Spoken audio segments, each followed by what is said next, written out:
Good morning, students. Today we will study PLC subject in which we will start chapter 3 PLC instruction set. So let's start the lecture. In this lecture we will study basic instructions of PLC. What are the input instructions, output instructions, all these instructions. Then we will study timer instructions and counter instructions. After that we will discuss arithmetic instructions and data transfer instructions like move instructions, real time clock functions like just like clock in which you see your timings in hours, days, seconds. Then we will study about comparison instructions. So all these instruction set will be studied in this chapter. In PLC systems, programming is done in ladder logic. We use ladder logic language for programming various PLCs because it is very easy. It uses graphical symbols and these are very much similar to the relay schematic circuit diagrams. So in ladder diagram, basically what we have two vertical lines. They represents the power supply, or we call them rails, power rails. Suppose you have a positive supply or one ground, so these supply lines will be represented by rails, and the another and there will be one horizontal line. In horizontal line, basically we connect various circuits or elements in the horizontal side. So these horizontal sides are called that lies between two vertical lines. There is one horizontal line that is called runge. Basically on that runge we connect various circuit elements to represent input devices or output devices or timers, counters, anything we want to represent. So all these elements will be connected in the runge. So when we do PLC ladder diagram programming, first we have to remember certain rules. The rules are that in ladder programming, power flows from left to right. We have two rails, two vertical rails. So in that case, the power will flow from left side to right side always.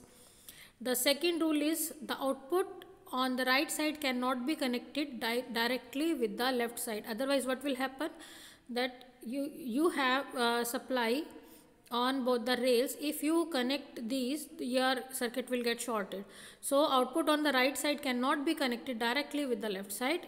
You have to use certain input or output elements or relays, you can say, in between. Third is your contact cannot be placed on the right of the output. In the ladder logic, on each range we can have one output only, and that output will always be connected on the right side of the range, and after the output you cannot connect any other element on the right side. You can add your elements on the left side, but you cannot write your elements on the right of the output. Fourth point is each range contains one output at least. In each range you have one output, and you can use your output only once in a program. Means if you are using output number 1 or 1.0 in any program, you cannot use the same output for another logic. So you can use you can connect only one output device you can control. So the output can be used only once in the program. Then the next rule is the particular input or output can appear in more than one range of a ladder. So means you can have different inputs, because you may have certain conditions on any input or certain conditions on output, so you can use. So all these input and output devices, they are having certain addresses. Suppose you have input 1 in slot, you have input 3 in slot 1, so it will be represented by IN 3 and 1. 3/1 means it is slot 3 and input slot and the device number is having the address 1. So all these addresses are each manufacturer is having different notations or symbols to represent these input and output for addresses for identification. In PLC programming, we have discrete inputs which are used to represent digital inputs. Means if we want to connect any input device, that device will be either on or off. If it is on, it will be represented by logic 1. If it is off, it will be represented by logic 0. So here we have shown very different type of push buttons and switches or contacts, how they are represented. So if they are open, they will be represented as logic 0. So in case of normally open push button, if it is in this position normally open, then it will be represented by 0, and when we close it, it will be represented by 1. Similarly, the opposite function will be with the normally closed push button. In case of this situation, it will be represented by 0, otherwise it will be represented by 1. So logic 0 or 1, because there may be some devices which may work on negative supply or 0 logic, so in that case we use normally closed switches. Then we have normally open switches. These are represented by this normal open, normally closed switch. Similarly, we have normally open contact will be represented by like this, and normally closed we will put a slash in between, so it will represent normally closed contact. So next is programming elements. In PLC, how do we represent while doing programming?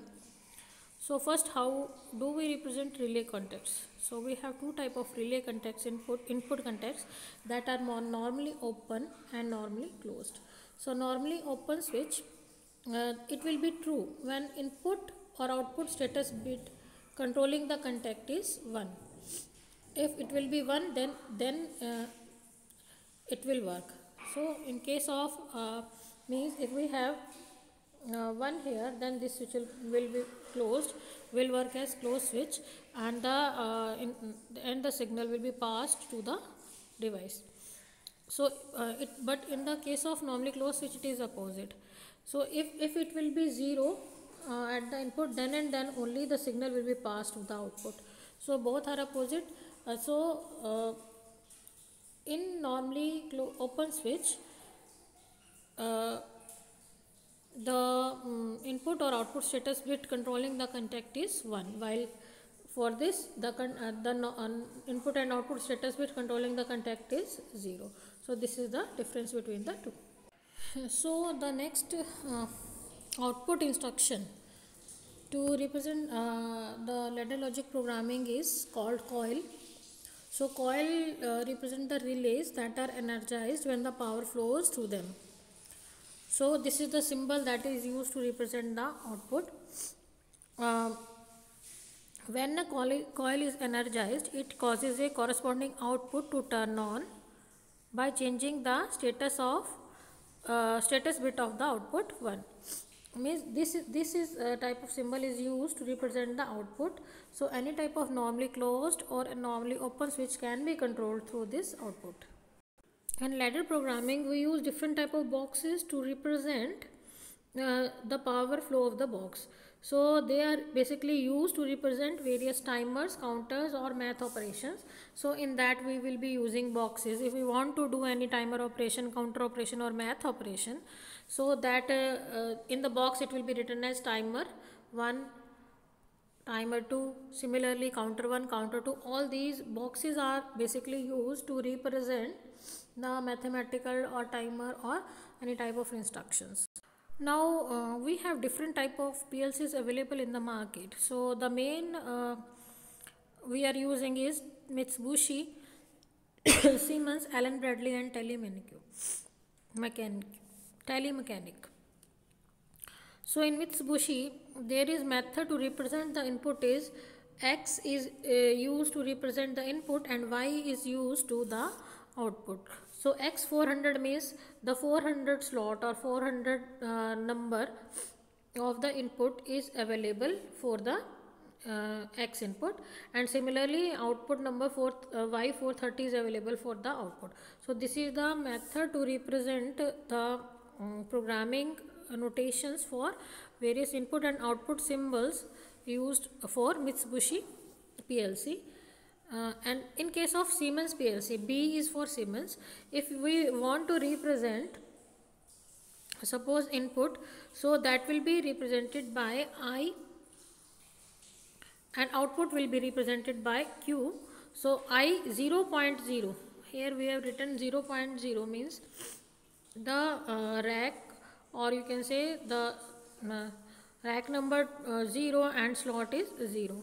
Similarly in output, rack number 2 output slot 0 we are using for the output. So basically I 0.0 input is telling the which input slot we are using, right, which input number we are using, and Q represent which output number we are using. Similarly in tally mechanic we are using instead of Q we are using O. So here O is used to represent the output, here Q is used to represent the output. So their notations are different and the other things are same, and instead of this 0.0 they are using comma. The only thing is notations that are being used, otherwise the programming is almost same for any type of PLC that you are using.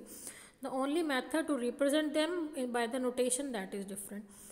Similarly in Allen Bradley you use a different notation, that is suppose I 001/01. So 001/01, so it may be showing, it is showing the which type of module you are using and which type of which input of that module you are using. So I is used to represent the input and here O is used to represent the output. So this is the method for Allen Bradley. In India basically we are using mainly Allen Bradley and Siemens notations, Siemens type of PLCs for various industrial applications. So you must remember their notation.